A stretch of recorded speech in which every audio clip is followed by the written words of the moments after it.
Gente Pobre é o primeiro romance de Fyodor Dostoiévski, que é considerado um dos maiores, se não o maior, escritor russo de todos os tempos. Ele nasceu em 1821 numa família de classe média na cidade de Moscou e sempre teve uma forte inclinação para a literatura e a filosofia. Dostoiévski já esteve preso por participar de um grupo revolucionário que fazia críticas ao regime czarista.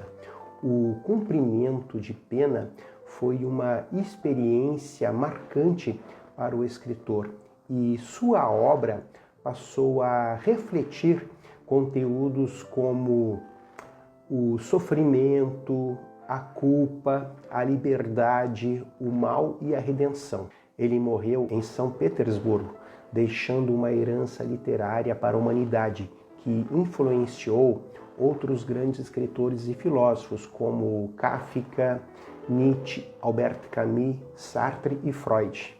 Os personagens de Dostoiévski são marcados por uma profundidade existencial incrível e traduzem os dilemas e angústias da sociedade russa do século XIX. Bem, o livro Gente Pobre, publicado em 1846, embora escrito antes da prisão do autor na Sibéria, já traz as características presentes em obras posteriores e mais famosas do autor, como Crime e Castigo e Os Irmãos Karamazov. É um livro que gira em torno de dois personagens que trocam cartas.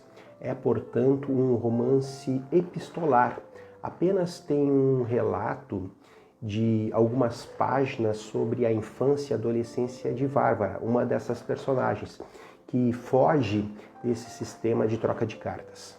As cartas são trocadas por Makar Alexeyevich e pela já mencionada Varvara Alexeyevna, moradores de São Petersburgo, que raramente se encontram pessoalmente. Ele é um funcionário público que trabalhava como copista, um cargo que era considerado inferior na época, e ela uma costureira órfã. Ele era bem mais velho que ela e eles eram vizinhos.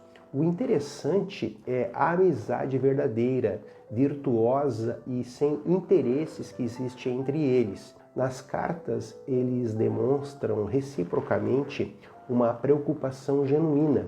São sempre francos e perguntam, sempre entre tantas lamentações, pela saúde um do outro.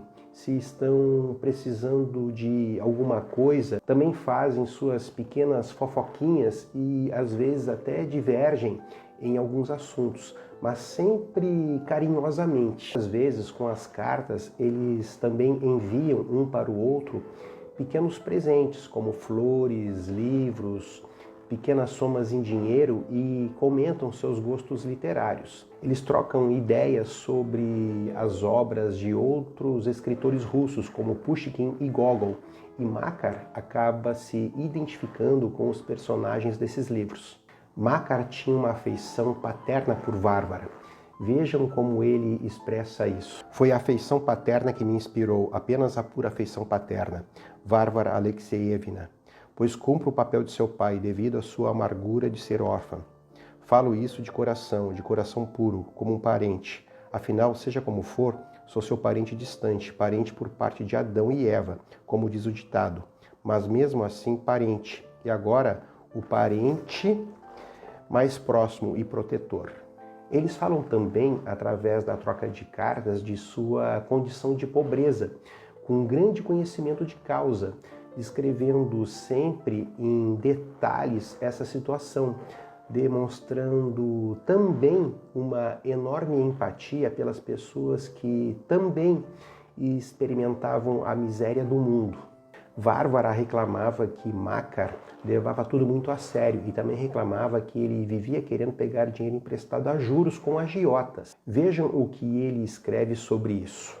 Perdão, filhinha, a senhora escreve, meu anjinho, para não fazer empréstimos? Minha pombinha, é impossível passar sem eles, pois estou mal e a senhorita, embora bem agora, de repente já não está, pois a senhorita é fraca. então escrevo também para dizer que é impreterivelmente necessário emprestar. Tem uma parte meio engraçada do livro em que Makar fala de um livro que ela enviou para ele. Fora com esse livrinho, querida. O que é um livrinho? Uma invenção sobre as pessoas. O romance é um absurdo, escrito com fim absurdo, para as pessoas ociosas lerem. Creia, querida, creia na minha experiência de muitos anos. Bom, o final do livro é muito triste, mas para saber detalhes desse final é necessário ler a obra. Estamos falando de uma história que se passa em meados do século XIX, uma época que praticamente o único meio das pessoas se comunicarem à distância era através de troca de cartas. Só vou ler um trecho que Varvara escreve para Makar, diante da impossibilidade de eles continuarem se vendo e escrevendo um para o outro. Despeço-me do Senhor pela última vez, meu inestimável, meu amigo, meu benfeitor, meu caro. Não se aflija comigo. Viva feliz, lembre-se de mim, e que a bênção divina baixe no Senhor. Hei de me lembrar do Senhor com frequência em meus pensamentos, em minhas preces. E assim acabou essa época. Levo para a vida nova poucas recordações agradáveis da passada. Quanto mais preciosas forem as lembranças do Senhor, mais precioso o Senhor será para o meu coração.